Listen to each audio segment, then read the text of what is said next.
नमस्कार दोस्तों, Vinesh classes GS special में आपका बहुत बहुत स्वागत है।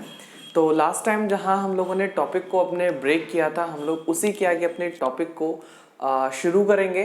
तो जहां तक कि मुझे याद है, हम लोगों ने अपने टॉपिक को एक ग्राफ बनाया था और उस ग्राफ के बाद हम लोगों ने देखा था कि किस तरह से हम लोग एक अवस्था से दूसरी अवस्था में जब परिवर्तन करते हैं, एक अवस्था से दूसरी अवस्था में जब हम लोग परिवर्तन करते हैं, मान लिया इधर क्या था, आपका ठोस था, यहां पर आपका था द्रव और यहां पर आपका था गैस, यानी ये था आपका सॉलिड, ये था लिक्विड एंड ये था गैस। ठीक है, हम लोगों ने इतनी बातें जो है वो बहुत ही अच्छे से निपटा ली थी। फिर हम लोगों ने ये देखा था कि एक अवस्था से जब हम कभी दूसरी अवस्था में प्रवेश करने की कोशिश करते हैं तो कितने तरह से हम लोग उसको चेंज कर पाते हैं या चेंज करते हैं जो हमारी डेली लाइफ में यूज होता है। जैसे मैंने कहा, आप किसी ठोस को या तो किस में बदलेंगे, द्रव में बदलेंगे। इट मींस किसी सॉलिड को आप लिक्विड में चेंज करोगे, एक पॉइंट, या तो किसी लिक्विड को किस में चेंज करोगे, आप सॉलिड में चेंज करोगे। ये दो बातें हो गई थी। फिर हम लोगों ने देखा था इट में भी आप किसी द्रव को, किसी लिक्विड को गैस में चेंज कर दो या किसी गैस को किस में चेंज कर दो, लिक्विड में चेंज कर दो। ये था तीसरा और चौथा पॉइंट। फिर हम लोगों ने देखा था कि किसी गैस को या तो आप किस में चेंज कर दो, सॉलिड में, या किसी सॉलिड को आप चेंज कर दो किसी में गैस में चेंज कर दो। इस तरह से हम लोगों ने 6 स्टेट्स के बारे में देखा था। इस तरह से हम लोगों ने 6 अवस्थाओं के बारे में देखा था। ठीक है, हमने 6 अवस्थाओं को बहुत ही अच्छे से डिस्कस किया था। पहला हम लोगों ने देखा था कि सर इसे क्या बोलते हैं, जब कोई ठोस जाता है गल, यानी द्रव हो जाता है, तो इसे बोलते हैं गलन या मेल्टिंग बोलते हैं, इसे बोलते हैं फ्रीजिंग। सेकंड को बोलते हैं फ्रीजिंग। थर्ड को भी अगर हम लोग बात कर लें, जो हमारी तीसरी अवस्था थी लिक्विड टू गैस, इसको हम लोग क्या बोलते हैं, वाष्पीकरण बोलते हैं या वेपोराइजेशन बोलते हैं। इस तरह से हम लोगों ने इन 6 पार्ट्स को अच्छे से डिस्कस कर लिया था। अगर आपने वीडियो नहीं देखा है तो मैं डिस्क्रिप्शन बॉक्स में लिंक दे दे रहा हूं प्लेलिस्ट का, आप बड़े इजीली वीडियोस को देख सकते हैं और साथ साथ नोट्स बनाते हुए चलिएगा। क्योंकि जब आप नोट्स बनाएंगे इन फ्यूचर, कभी अगर आपको ये टॉपिक्स पढ़ने का मतलब मन कर जाए तो आप अपने नोट से बहुत ही इजीली पढ़ सकते हैं। देखिए समझिएगा, आप सोचे होंगे सर यूट्यूब पे वीडियो तो पड़ी रहेगी, फिर नोट्स बनाने से हमें क्या फायदा। मैं जो चीज पढ़ाऊंगा वो आपको 30 मिनट 40 मिनट में पढ़ाऊंगा। अगर आपने उस चीज का नोट्स बना करके अपने पास रखा हुआ है तो आप 5 से 10 मिनट के अंदर अंदर मेरी 40 मिनट की क्लास को बड़े इजीली रिवाइज कर सकते हो।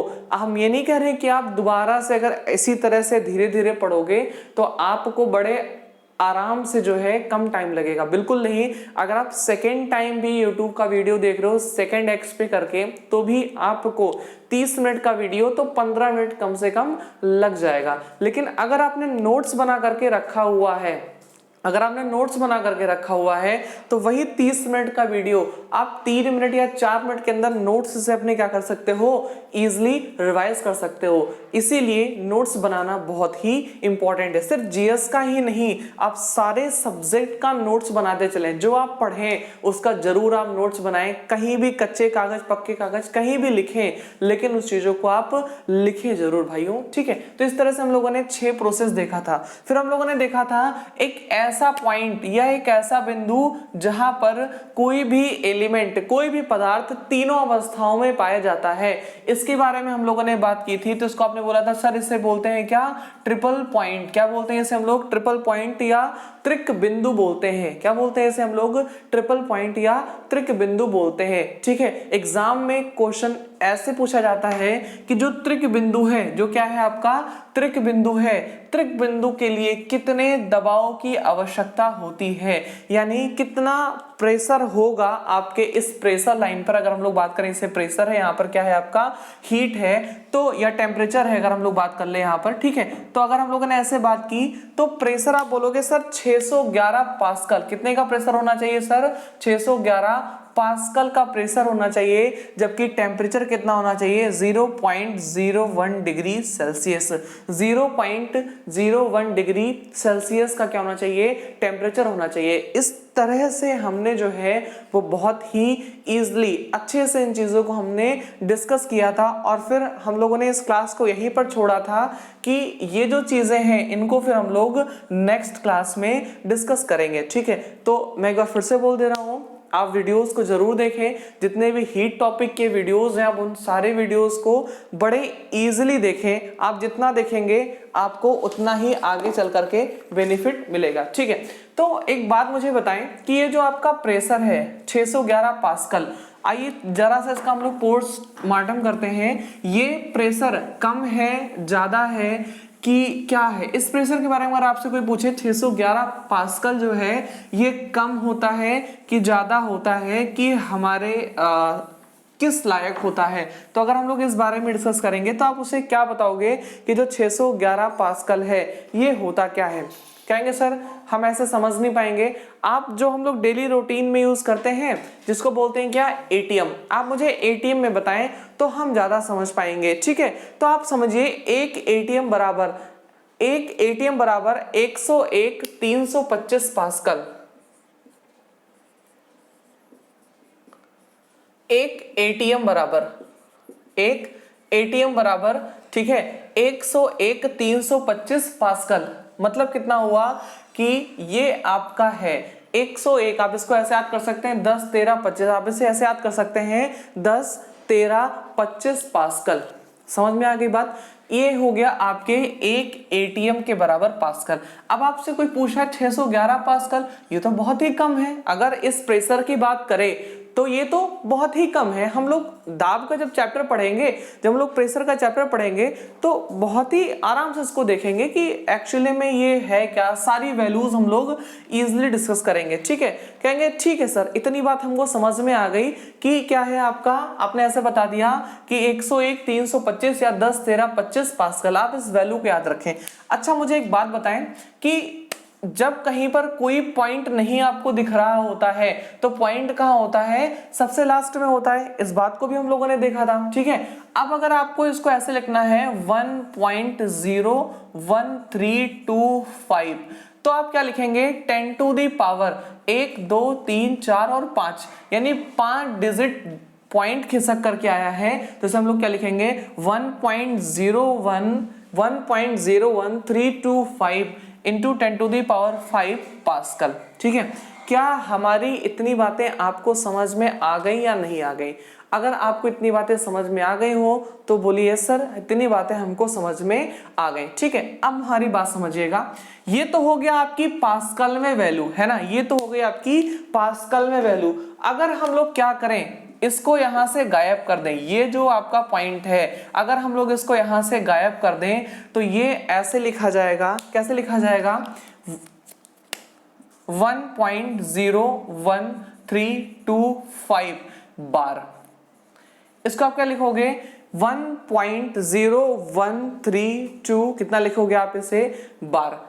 मेरी इतनी बातें समझ में आ गई, यानी 10 टू दी पावर 5 को जैसे आपने हटाया तुरंत आपकी वैल्यू क्या हो गई, ये बार में हो गई। ठीक है, तो प्रेशर को हम लोग बार में भी मापते हैं, पास्कल में भी मापते हैं और एटीएम में भी मापते हैं। जो आप डेली रूटीन लाइफ में यूज करते हो वो किस में यूज करते हो, आपके एटीएम में यूज करते हो। इतनी बात समझ में आ गई कि एटीएम यूज करते हैं। अब समझिएगा, पूछता भी है ऐसे कि बताइए अगर इतना पास्कल है तो कितना बार होगा, तो आप उसे ऐसे बार करके बता सकते हैं कि हाँ सर इतना बार हो जाएगा। ठीक है, अच्छा अगर हम लोग एक एटीएम की बात कर लें तो एक एटीएम बराबर कितना होता है, ऐसे लिखेंगे 760 mmHg, 760 mmHg, यानी जो एक एटीएम का दाब होता है, एक एटीएम का दाब होता है ये बराबर होता है 760 मिलीमीटर पारे के दाब के बराबर। 760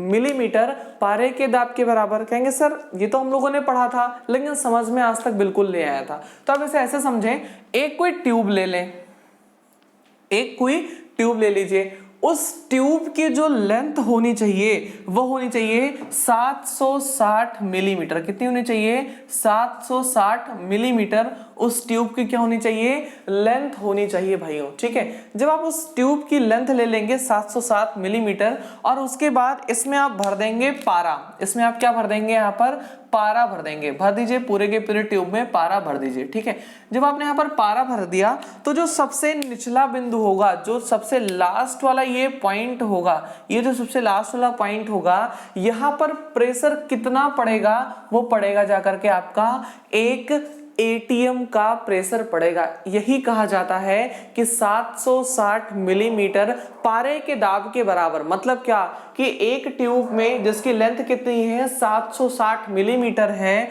अगर इसमें हम लोगों ने पारा भर दिया है तो जो सबसे निचला वाला पॉइंट है, इस पर जितना प्रेशर पड़ेगा उसी को हम लोग क्या बोल देंगे? एक एटीएम दाब बोल देंगे। क्या बोल देंगे इसे हम लोग? एक एटीएम दाब बोल देंगे। अच्छा, चीजों को समझिएगा जरा सा कि चीजें इतनी आसान नहीं होती हैं। ठीक है, अगर आपसे एग्जाम में पूछ ले, चलिए मुझे बताइए मिलीमीटर में ना करके सेंटीमीटर में बताइए, तो आप कुछ नहीं करेंगे, बस लिख देंगे 76 सेंटीमीटर HG। यानी एक ट्यूब ले लें जिसकी लेंथ कितनी होनी चाहिए? 76 सेंटीमीटर होनी चाहिए। 76 कितनी होनी चाहिए? सेंटीमीटर होनी चाहिए। ठीक है, बस 10 से डिवाइड कर दीजिए। ठीक है, 10 से क्या कर दीजिए? डिवाइड कर दीजिए, क्योंकि 1 सेंटीमीटर में 10 मिलीमीटर होते हैं। तो आप इसे क्या करेंगे? 10 से डिवाइड कर देंगे। जो भी आपका आंसर आएगा वो क्या हो जाएगा? इट मींस अगर आप बात करें कि एक एटीएम बराबर तो हो कितना जाएगा? 760 मिलीमीटर HG या 76 सेंटीमीटर HG के बराबर हो जाएगा। ठीक है, अच्छा एक चीज और जरा सा समझिएगा, ये भी हम आपको बताने की कोशिश करेंगे। अगर आप इस चीज को देखें 760 मिलीमीटर HG, तो आप अगर इनको गायब करना चाह रहे हैं, मिलीमीटर HG को गायब करना चाह रहे हैं, तो आप ऐसे लिख सकते हैं 760 टॉर। क्या लिख सकते हैं? 700। ठीक है, अगर आपसे कोई पूछे सर बताएं एक टॉर बराबर कितना होता है या एक टॉर बराबर कितने पास्कल होते हैं, तो आपको बताना है 133.3 पास्कल। यानी एक टॉर बराबर आप ऐसे लिख सकते हैं, एक टॉर इज इक्वल 133.3 पास्कल होता है। ये बहुत ही इंपॉर्टेंट है, इसको नोट कर लीजिएगा, नोट्स में अपने इसको जरूर नोट कर लें कि एक टॉर बराबर 133.3 पास्कल होते हैं। मोस्ट इंपॉर्टेंट है। अच्छा ध्यान दीजिएगा, ये टॉर एक्चुअली में टॉरी सेली ने इसको बताया था। ठीक है, टॉरी सेली ने इनको बताया था। इस वजह से इसको नोट किया गया कि 760 टॉर होता है एक एटीएम में, और एक टॉर में 133.3 पास्कल होता है। इस बात को आप लोगों ने बहुत ही अच्छे से नोट कर लिया। ठीक है, अच्छा जैसे आपने कहा कि सर हम लोगों ने पारे को ले लिया, तो पारे से सर 760 mm का जो है हम दाब मापते हैं। सर बैरोमीटर में पारा ही भरते हैं, बैरोमीटर में पानी भर करके क्यों नहीं काम चलाते? हम लोगों को दाब ही तो मापना है, तो दाब तो पानी से भी माप सकते हैं, क्योंकि वो भी क्या होता है, अगर किसी ट्यूब में भरें तो अपने सबसे लास्ट वाले पॉइंट पर वो कुछ ना कुछ तो प्रेशर लगाएगा ही लगाएगा। आपके दिमाग में तो ये बात बिल्कुल आ सकती है कि सर हम लोग क्या करें, मान लीजिए पारा ना ले रहे, ठीक है, हम लोग पारा ना लेकर के पानी ले लें। तो एक चीज समझिएगा, जैसे जो पारा है, पारे के लिए आपको ट्यूब की लेंथ चाहिए 760 मिलीमीटर या 76 सेंटीमीटर चाहिए। लेकिन अगर आप यहीं पर कोई पानी लेने की कोशिश करोगे, अगर आप इसी जगह पर किसी पानी से किसी बैरोमीटर में डालने की कोशिश करोगे, तो आपको 10.3 मीटर 10.3 मीटर लंबाई का एक ट्यूब चाहिए होगा। अब आप सोच सकते हैं 10 मीटर और 76 सेंटीमीटर, दोनों में से कौन सा ज्यादा आपके लिए इजी होगा? तो जाहिर सी बात है 10 मीटर काफी लंबी इसकी लेंथ हो गई, 10 मीटर मींस काफी लंबी इसकी लेंथ हो गई। तो अगर आपको पानी भरना ही है तो आपको 10 मीटर लंबी ट्यूब चाहिए होगी, है ना। 10 मीटर लंबी ट्यूब में अगर आप पानी भर रहे हैं तब ये जाकर के अपने नीचे वाले पॉइंट पर क्या लगाएगा? एक एटीएम का दाब लगाएगा, एक एटीएम का क्या लगाएगा? प्रेशर लगाएगा। तो इसलिए हम लोग क्या करते हैं, हमारे लिए ज्यादा इजी ये रहता है कि हम लोग एक ट्यूब ले लें 760 मिलीमीटर की या 76 सेंटीमीटर की, है ना, ले लें। फिर उसके बाद हम लोग उसमें भर दें पारा।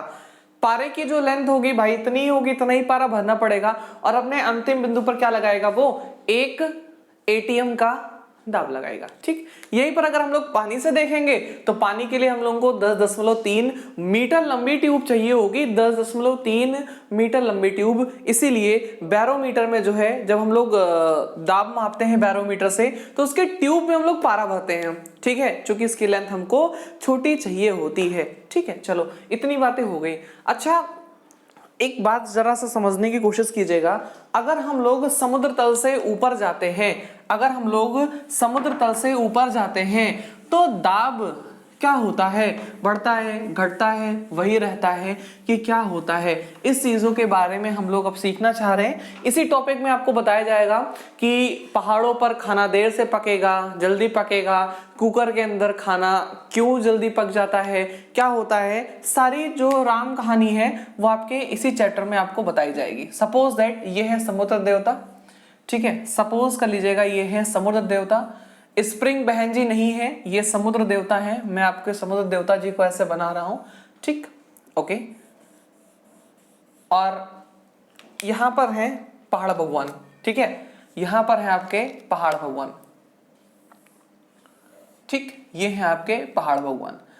ठीक है, अब एक छोटा सा ये फिगर है, इस फिगर से हम आपको समझाने की कोशिश करेंगे कि अगर मान लीजिए कोई व्यक्ति यहां पर खड़ा है, ठीक है, अगर कोई व्यक्ति यहां पर खड़ा है और कोई व्यक्ति अगर यहां पर खड़ा है, अगर कोई व्यक्ति यहां पर खड़ा है, तो दोनों में से किस पर दाब जो है वो अधिक लगेगा? अगर आप ऐसे देख लें कि मान लीजिए ये पूरा का पूरा आपका क्या है? एटमॉस्फेयर। ठीक है, मैं जब आपको ज्योग्राफी पढ़ाऊंगा तो उसमें बताऊंगा कि जो हमारा क्षोभ मंडल है या विक्षोभ मंडल है, ट्रोपोस्फियर, इसकी अगर हम लोग बात कर लें नॉर्मल ऊंचाई की, तो ये होता है ध्रुवों पर 8 किलोमीटर और विषुवत रेखा पर 16 किलोमीटर। ध्रुवों पर इसकी ऊंचाई कितनी होती है?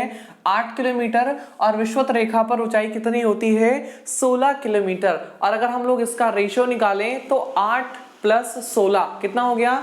8 + 16 24 किलोमीटर बाई 2 यानी 12 किलोमीटर इसकी एवरेज ऊंचाई होगी।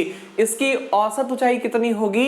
12 किलोमीटर इसकी औसत ऊंचाई होगी। तो मुझे एक बात बता दीजिए कि ये मान लीजिए आपका पूरा का पूरा एटमॉस्फेयर है। एटमॉस्फेयर में दो लोग हैं, दो भाई लोग हैं। एक भैया जी गोवा वाले बीच पर खड़े हैं, है ना, एक लोग गोवा वाले बीच पे खड़े हैं और एक लोग श्रीनगर में खड़े हैं। कहां पर? श्रीनगर में खड़े हैं, जिसको अशोक ने बसाया था। एक लोग कहां पर हैं? श्रीनगर में खड़े हैं। अब आप मुझे एक बात बताएं कि गोवा वाले बीच के ऊपर व्यक्ति जो इंसान खड़ा है उस पर प्रेशर ज्यादा लगेगा या जो श्रीनगर पे खड़ा है उस पर प्रेशर ज्यादा लगेगा? जल्दी से मुझे बताएं कि दोनों में से प्रेशर किस पर ज्यादा लगेगा? जल्दी से बताएं। देखिए एक बात समझिए कि जैसे जो व्यक्ति यहां पर खड़ा है इसके ऊपर क्या होगा? यहां से पूरा का पूरा हवा का दबाव ऐसे ऐसे पड़ रहा है। एक चीज पहले समझने की कोशिश कीजिएगा कि जब हम लोग पृथ्वी पर हैं तो हमारे बॉडी के अंदर तो ब्लड प्रेशर होता है, ठीक है, हमारे बॉडी के अंदर ब्लड प्रेशर होता है, लेकिन हमारे जो चारों तरफ की सराउंडिंग है, जो हमारे चारों तरफ की सराउंडिंग है, वहां पर एटमॉस्फेयर का प्रेशर होता है। क्या होता है वहां पर वायुमंडल का दबाव होता है। भैया उसी आप वायुमंडल के दबाव को क्या कहते हैं कि ये हमारा 1 एटीएम दबाव है, 2 एटीएम दबाव है। इन चीजों को हम लोग देखते हैं, ठीक है, जरा सा समझिएगा। अंदर का जो बीपी है, जो अंदर का ब्लड प्रेशर है, वो बाहर के दबाव को झेलने के लिए बनाया गया है ना। बाहर के दबाव को क्या करने के लिए बनाया गया है? झेलने के लिए बनाया गया है। ठीक है, अब आप मुझे एक बात बता दीजिए कि हम जब यहाँ पर हैं तो मेरे ऊपर इतनी हवाओं का दबाव पड़ रहा है। अरे भैया, पड़ रहा है कि नहीं पड़ रहा है? अगर हम लोग गोवा वाले बीच पर हैं तो ये हमारा दबाव इतनी लेंथ का पड़ रहा है ना, ये क्या पड़ रहा है? आपका दबाव पड़ रहा है। अगर हम लोग श्रीनगर वाले हिल स्टेशन पर हैं, कहां पर हैं? श्रीनगर वाले हिल स्टेशन पर हैं, तो हमारे ऊपर इतनी ही लेंथ का दबाव पड़ रहा है, इतनी ही लेंथ का क्या हो रहा है? दबाव पड़ रहा है। तो मुझे एक बात बताएं कि बीच पर खड़े हुए इंसान के ऊपर ज्यादा दबाव पड़ रहा है कि श्रीनगर में खड़ा हुआ अगर कोई व्यक्ति है इसके ऊपर ज्यादा दबाव पड़ रहा है? तो आप कहोगे सर, जो व्यक्ति बीच पर खड़ा है इनके ऊपर हवा की क्या है? बहुत ज्यादा लंबी सी क्या है? एक ट्यूब बन रही है। इट मींस दबाव इनके ऊपर इतना होगा कि इनकी खोपड़ी फूट जाने के चांसेस रहेंगे। जबकि जो व्यक्ति कहां पर है? श्रीनगर में है, इनके ऊपर हवा की ट्यूब की जो लेंथ है ये बहुत ही कम है। तो ये चीज आपको समझ में आ गई। इट मींस जैसे जैसे हम लोग समुद्र तल से ऊपर की ओर बढ़ेंगे, जैसे जैसे हम लोग समुद्र तल से ऊपर की ओर बढ़ेंगे, हमारा दबाव क्या होता जाएगा? धीरे धीरे कम होता जाएगा। दबाव क्या होता जाएगा? घटता हुआ जाएगा। एक 10 रुपए का नोट लगा के लिख लीजिए कि समुद्र तल से ऊंचाई बढ़ने के साथ साथ, समुद्र तल से ऊंचाई बढ़ने के साथ साथ दबाव क्या होता है? प्रेशर क्या होता है? वो धीरे धीरे घटता हुआ चला जाता है। ठीक, समझिएगा कि इसीलिए क्या होता है, जो लोग पर्वतारोही होते हैं, जो पहाड़ पर चढ़ते हैं, वो बेचारे जब पहाड़ पे जाते हैं तो उनको ऑक्सीजन ले जाने की जरूरत पड़ जाती है। वैसे ऑक्सीजन की इस समय तो कमी पूरे भारत में है, लेकिन जब हम लोग पहाड़ों पे चढ़ते हैं तो ऑक्सीजन उनको ले जाने की जरूरत बिल्कुल पड़ती है। क्यों? क्योंकि वहां पर हवा का दबाव इतना कम होता है कि वो ढंग से ऑक्सीजन को वहां से सक नहीं कर पाते हैं। ठीक है, अच्छा, इससे एक और क्वेश्चन ऐसे बनता है कि ऊंचे पहाड़ों पर आपके नाकों से, कानों से खून क्यों आने लगता है? ऊंचे पहाड़ों पर जाने पर आपके नाक और आपके कान से खून क्यों आने लगता है? इसका बहुत ही सरल सा एग्जांपल है। देखिए, समझिएगा हमारी बात को कि अच्छा, इसको मैं क्वेश्चन के रूप में ऐसे पिरो दूं, समझिएगा। क्वेश्चन आपके स्क्रीन के नीचे ऐसे शो कर रहा होगा कि ऊंचे पहाड़ों पर जाते समय व्यक्ति के नाक और कान से खून आ जाता है क्योंकि डैश, क्योंकि डैश। अब जैसे समझिएगा कि एक पहला ऑप्शन आपको देगा कि जो अंदर का दबाव है, ठीक है, अंदर का जो दबाव है वो बढ़ता है, ये होगा पहला ऑप्शन।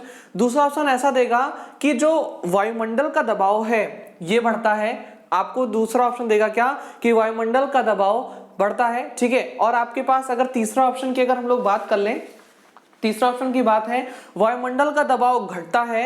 और चौथा ऑप्शन आपके पास ऐसा है, बोल रहा है कि शरीर और वायुमंडल दोनों का प्रेशर क्या होता है? बढ़ता है। इसका आंसर बहुत ही इजी है। इसका आंसर क्या? बहुत ही इजी है। क्या इजी है? देखिए, जैसे जैसे आप ऊपर की ओर बढ़ते जाते हैं, जो आपका एटमॉस्फेयर होता है, जो आपका वायुमंडलीय दबाव होता है, वो घटता हुआ चला जाता है। लेकिन क्या आपका ब्लड प्रेशर भी घटता है? बिल्कुल नहीं सर, ब्लड प्रेशर तो आपका वही रहता है। हम लोग जिस माहौल में रहते हैं, हमारा रक्त दाब, रक्तचाप क्या करता है? उसी माहौल के अकॉर्डिंग ढल जाता है। ठीक है, तो जब हम ऊंचे पहाड़ों पे जाते हैं, वायुमंडल का दबाव तो घटता जाता है, वायुमंडल का दबाव क्या होता है? घटता जाता है। लेकिन जो आपके बॉडी के अंदर का ब्लड का प्रेशर है वो घटता हुआ नहीं है, वो क्या रहता है? कांस्टेंट रहता है। फिर जो नाक से सांस की नली आई हुई होती है, जैसे अगर हम लोग बना ले, ये नाक हो गया, ये मान लो कोई सांस की नली है,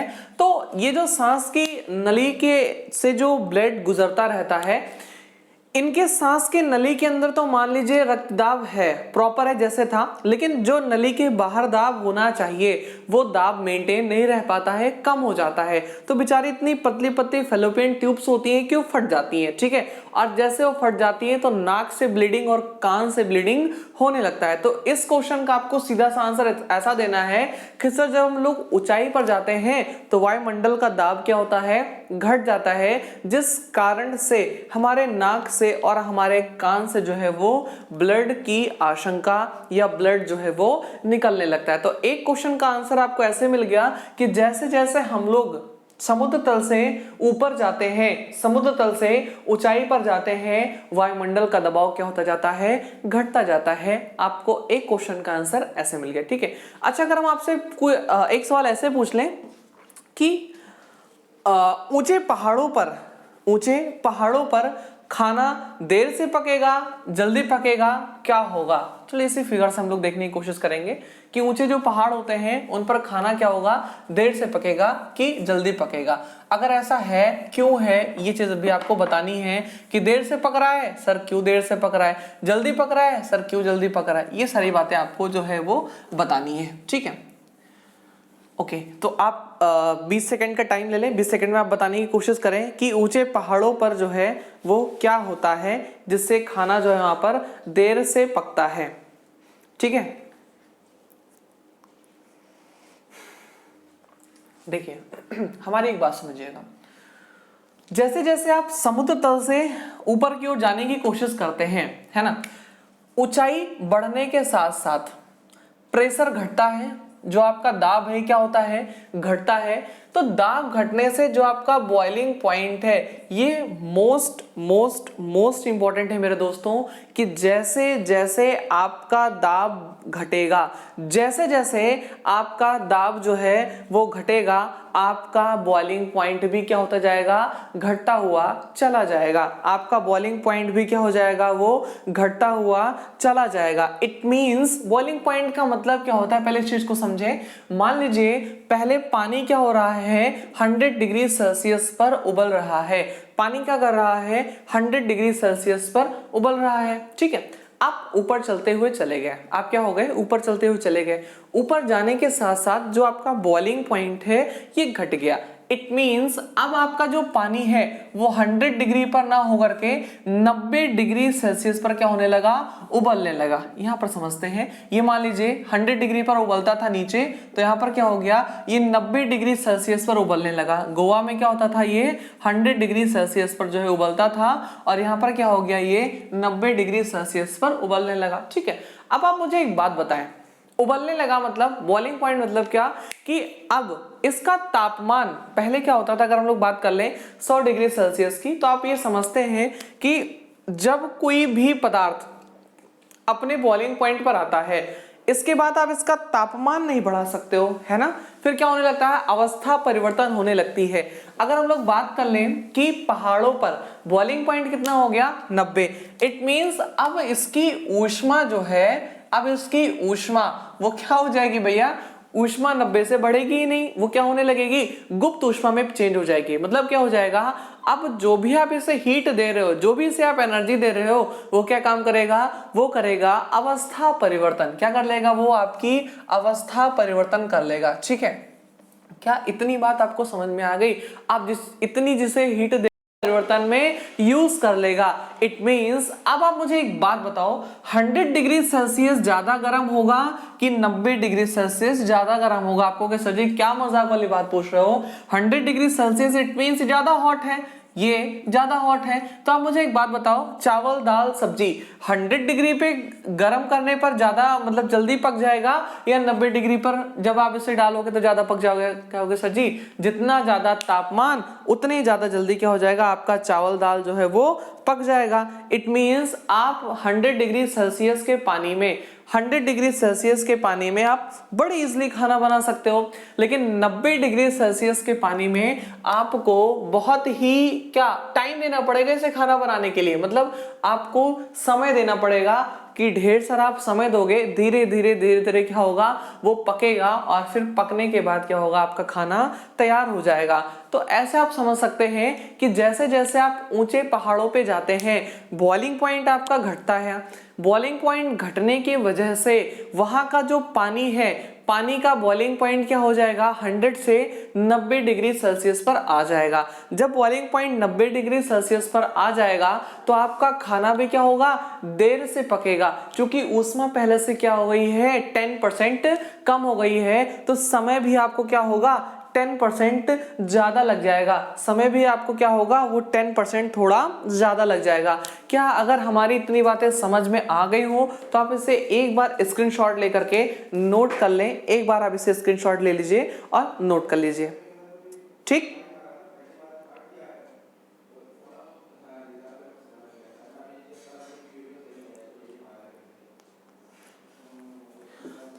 उम्मीद है आपको समझ में आ गया होगा। एक क्वेश्चन और ऐसे आपसे अगर पूछ सकता है कि प्रेशर कुकर में खाना जो है वो जल्दी क्यों पकता है, प्रेशर कुकर में खाना जल्दी क्यों पकता है, ठीक है, ये चीज समझिए।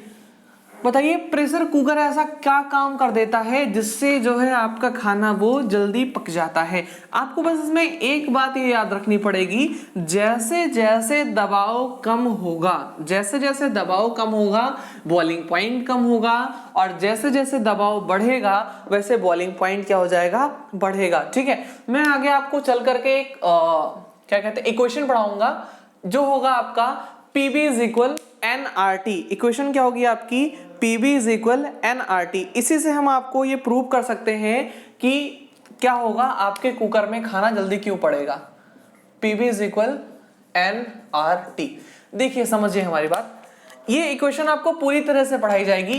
V जो है ये है आपका आयतन, है ना, ये क्या है आपका आयतन है, ये आपका वॉल्यूम है। इसको आप क्या करते हैं तो कांस्टेंट रहता है। N भी आपका क्या है, नंबर ऑफ मोल्स है, ये भी आपका क्या है कांस्टेंट है, इसको भी नहीं नोट करेंगे। रेडबर्ग कांस्टेंट, ये तो कांस्टेंट है ही है। तो इन चीजों को अगर हम लोग इग्नोर कर दें तो हम ऐसे समझ सकते हैं P प्रोपोर्शनल टू T, यानी P प्रोपोर्शनल टू क्या हो जाएगा T। इट मींस जैसे जैसे आप टेम्परेचर बढ़ाओगे प्रेशर क्या होता जाएगा आपका बढ़ता हुआ चला जाएगा। जैसे जैसे आप टेम्परेचर क्या करोगे बढ़ाओगे मेरे दोस्तों, वैसे वैसे आपका प्रेशर क्या होता जाएगा बढ़ता हुआ चला जाएगा। तो मुझे एक बात बताएं, अभी इससे पहले हम लोगों ने देखा था कि प्रेशर बढ़ेगा तो बॉइलिंग पॉइंट भी क्या होगा बढ़ेगा। यही तो देखे थे कि अगर प्रेशर बढ़ा तो बॉइलिंग पॉइंट बढ़ा, प्रेशर घटा तो बॉइलिंग पॉइंट क्या हो जाएगा घट जाएगा। तो आप मुझे एक बात बताएं कि प्रेशर अगर हम बढ़ा दें तो बॉइलिंग पॉइंट क्या हो जाएगा आपका वो बढ़ जाएगा, जाहिर सी बात है। तो नाम ही तो है क्या आपका प्रेशर कुकर। सपोज दैट ये हॉकिंस का हम लोगों ने ले लिया एक प्रेशर कुकर, ठीक है, ये मैं आपको कुकर बना करके यहाँ पर दिखाने की कोशिश कर रहा हूँ। ये हो गया इसकी सीटी और ये हो गया आपका हॉकिंस का प्रेशर कुकर, ठीक है। अब मान लीजिए इसमें हम लोगों ने क्या कर दिया, कुछ दाल चावल सब्जी रख दी, कुछ भी नॉनवेज बिरयानी कुछ भी रख दिया, और एक खुला जो है ये पानी का मतलब भगोना है, भगोने में हम लोगों ने कुछ रख दिया पकने को, ठीक है। दोनों सेम चीज है, दोनों को हम लोग क्या कर रहे हैं नीचे से ऊष्मा दे रहे हैं, दोनों को हम लोग क्या कर रहे हैं नीचे से वो हम लोग बराबर ऊष्मा दे रहे हैं, ठीक है। इसको भी हम लोगों ने एनर्जी दी और इसको भी हम लोगों ने क्या दी एनर्जी दी, ठीक है। लेकिन एक बात समझिएगा, जैसे आपका ये भगोना है, भगोना इसको बोलते हैं, भगोने को आपने तापमान दिया, पानी 100 डिग्री पर देर से पहुंचेगा। क्यों देर से पहुंचेगा, क्योंकि जब आप इसको ऊष्मा दे रहे हो तो कुछ कुछ ऊष्मा क्या हो जाएगी ये बाहर निकलती हुई चली जाएगी, कुछ कुछ ऊष्मा क्या होगी आपकी बाहर निकलती हुई चली जाएगी। इट मींस आपकी जो ऊष्मा दे रहे हो वो 100% ऊष्मा उसको नहीं मिलेगी। जबकि प्रेशर कुकर में क्या होता है, इसके ऊपर से पड़ा होता है ढक्कन, ढक्कन भी ऐसा होता है कि वो हल्की सी भी ऊष्मा को बाहर जाने नहीं देता है। इट मींस ये आपका जो प्रेशर कुकर है इसके अंदर जो चीजें हैं ये जल्दी गर्म हो जाएंगी। प्रेशर कुकर में रखी हुई चीजें क्या हो जाएंगी जल्दी से जल्दी गर्म हो जाएंगी, और भगोने में रखी हुई चीजें क्या होंगी देर से गर्म होंगी। क्योंकि आप जैसे जैसे टेम्परेचर बढ़ा रहे हो, टेम्परेचर क्या कर रहे हो बढ़ा रहे हो, प्रेशर क्या हो रहा है आपका बढ़ रहा है, तो आपका जो बॉइलिंग पॉइंट है, जो क्या है आपका बॉइलिंग पॉइंट है, ये भी तो बढ़ रहा है मेरे दोस्तों, बॉइलिंग पॉइंट भी आपका बढ़ रहा है। मतलब क्या कि पहले मान लो जो आपका पानी था वो 100 डिग्री सेल्सियस पर उबलने लगता था, आपने कुकर का ढक्कन बंद कर दिया और उसको रख दिया। अब यही पानी जो 100 डिग्री पर उबलता था ये 105 डिग्री सेल्सियस पर उबलने लगा, 105 डिग्री सेल्सियस पर क्या होने लगा उबलने लगा। अब आप मुझे एक बात बताओ कि 100 डिग्री वाला ज्यादा गर्म होगा या 105 डिग्री वाला ज्यादा गर्म होगा। तो आप बताओगे सर बच्चों वाला सवाल है, जो 105 डिग्री सेल्सियस का पानी है, जो क्या है 105 डिग्री सेल्सियस का पानी है, ये ज्यादा गर्म करेगा। और ज्यादा गर्म पानी जो हम लोग दाल चावल सब्जी कुछ भी डालेंगे तो क्या हो जाएगा जल्दी से पक जाएगा। इसीलिए प्रेशर कुकर में खाना जो है वो जल्दी पकता है। एक बार मैं फिर से रिपीट कर देता हूं, प्रेशर कुकर में क्या होता है, जैसे जैसे आप तापमान बढ़ाते हो, जैसे जैसे आप क्या करते हो टेम्परेचर बढ़ाते हो, यहाँ पर लिखा हुआ है, वैसे वैसे प्रेशर क्या होता है बढ़ता है। टेम्परेचर के साथ प्रेशर बढ़ता है, प्रेशर के साथ बॉइलिंग पॉइंट यानी आपका क्वथनांक बढ़ता है। प्रेशर के साथ क्या बढ़ता है, आपका क्वथनांक बढ़ता है। यानी पहले अगर पानी 100 डिग्री सेल्सियस पर उबल रहा था तो अब जाकर के कितने पे उबलेगा, 105 डिग्री सेल्सियस पर उबलेगा। कितने पर उबलेगा, 105 डिग्री सेल्सियस पर आपका पानी जो है वो उबलने लगेगा मेरे दोस्तों। इट मींस पहले 100 डिग्री पर ऊष्मा लेता था, अब ये ही ऊष्मा 105 डिग्री पर ले रहा है। मान लो आपने दाल डाल दिया तो जो दाल है ये 100 डिग्री से पहले ऊष्मा लेता था, अब जो दाल है वो 105 डिग्री से ऊष्मा लेगी। तो ऊष्मा किसमें इसको ज्यादा मिलेगी, 105 डिग्री सेल्सियस के पानी में इसे क्या होगा, बहुत ज्यादा सी ऊष्मा मिलेगी। और यही होगा क्या, आपके खाने जल्दी पकने का रीजन। प्रेशर कुकर में बॉइलिंग पॉइंट क्या हो जाता है, बढ़ जाता है। जबकि पहाड़ों पर जब आप जाते हैं तो आपका बॉइलिंग पॉइंट क्या होता है, वो घटता हुआ चला जाता है। और जितना कम आपका बॉइलिंग पॉइंट होगा उतने ही देर से आपका खाना बनेगा, जितना अधिक आपका बॉइलिंग पॉइंट होगा उतने ही जल्दी आपका खाना पक जाएगा। उम्मीद है आपको ये बात जो है वो समझ में आ गई होगी। अच्छा, एक चीज और है कि बॉइलिंग पॉइंट 100 डिग्री सेल्सियस तो होता ही होता है, लेकिन जब हम लोग क्या करते हैं, इसको दाब बढ़ा दें, दाब कम कर दें, या इसमें कोई अशुद्धि मिला दें, है ना, तो भी बॉइलिंग पॉइंट पर असर पड़ता है। जैसे बॉइलिंग पॉइंट पर असर पड़ेगा, जैसे अगर हम लोग पानी में नमक मिला दें, बर्फ में नमक मिला दें, तो उसके बॉइलिंग पॉइंट पर क्या असर पड़ेगा, हमारे डेली रूटीन लाइफ में क्या यूज होता है, कैसे यूज होता है, इन सारी ढेर सारी बातों को हम लोग अगली क्लास में डिस्कस करेंगे कि जो पानी का बॉइलिंग पॉइंट है, नमक मिलाने पर क्या होता है, अगर हम उसमें नमक मिला दे रहे हैं तो बॉइलिंग पॉइंट बढ़ेगा घटेगा वही रहेगा, क्या चीजें होंगी, इस चीज को हम लोग बहुत ही अच्छे से डिस्कस करेंगे। तो तब तक के लिए हम लोग अपनी क्लास को यहीं पर रोकते हैं। और एक बात और, घर में रहें, सुरक्षित रहें, क्योंकि बहुत ज़्यादा मात्रा में कोरोना वायरस फैल रहा है और लोगों की डेथ बहुत हो रही है। इससे पहले जो आया था वेव, उसमें था लोगों को डर था, मौतें नहीं थी। अब जो है मौतें हैं लेकिन डर नहीं है। तो इस चीज़ को समझिएगा, इंसान का जन्म बहुत ही ज़्यादा मुश्किलों से मिला है, ठीक है। आपने सुना होगा 84 लाख करोड़ योनियों से गुजर करके फिर आपको इंसान का जन्म मिला है। तो एक छोटे से वायरस की वजह से हम लोग अपनी जान को क्यों गंवाएं, इसलिए घर में रहें, सुरक्षित रहें, ठीक है। फिर हम लोग मिलेंगे अपनी अगली क्लास के अंदर, ठीक है। और हमारी मुलाकात होगी अब मंडे को, फिर हम लोग इसी टॉपिक को अपने आगे डिस्कस करेंगे। तब तक मैं डिस्क्रिप्शन बॉक्स में सारी वीडियोस के लिंक डाल दे रहा हूँ। आप लोगों ने जो जो वीडियोस नहीं देखे हैं, डिस्क्रिप्शन बॉक्स आप जरूर चेक करें, उसमें आपको बहुत कुछ मिलेगा, ठीक है। तब तक के लिए घर में रहें, सुरक्षित रहें। Thank you for watching full video. Thank you.